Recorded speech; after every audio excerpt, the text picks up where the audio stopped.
sông thứ tay em gửi trao anh ngày nào, giờ còn là hư vô em gửi anh đây lời chào. Mà nhìn người đi vội, mình làm gì nên tội, tại sao lại cách xa, còn yêu như thế mà để lệ hoen mi khi mùa xuân đang thầm thì. Nhìn người mà ra đi anh chẳng níu kém điều gì, mà nghe sao đáng thương, nhìn nhau như cố hương, tìm em ở bốn phương vì say nên vẫn vương. Em ơi vô tình chủ tình mình gặp không may, em ra nơi này để giọt lệ ở bên đây. Bầu trời giờ hắn hiu, nhìn về nơi đó đây, ngoài trời thì có mây, chỉ còn lại là đắng cay. Thương cha thương mẹ để đành lòng mà quay lưng, 25 âm lịch nhìn người cười mà dưng dưng, khi kia là pháo hoa rộn ràng người đến xem, hoa hàng mừng kết duyên, còn phần mình là hết duyên. Anh như trẻ lạc còn tăm tối giữa rừng thông, nơi cánh chim nhỏ lạc đàn tìm bến đỗ để ngừng trông. Anh là một con đom đóm mất ánh sáng đến xoay vòng, gieo cho anh cả một mầm sống nhưng chẳng chịu khâu vun trồng.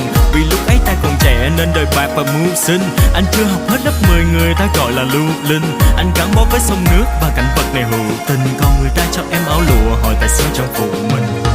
Tình yêu ơi bình yên ơi về đây đi, để anh ôm để gió cuốn đêm nay ai đâu về nhà, để gió vang lên câu tình ca để lệ hoen mi khi mùa xuân đang thầm thì.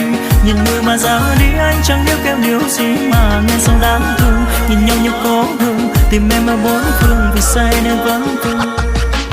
Hết rồi cuối cùng nắng thì cũng đang ngã vàng, bên người nhắn tình em phải thương bản thân mình. Buồn lắm phải không, dạ tràn lấp biển đông, biết người cũng chả trong nên thôi câu chuyện thể ra xong. Nhưng nếu anh say như thế này thì ai xem, người ta sẽ nói anh tệ với những thứ mà em đem.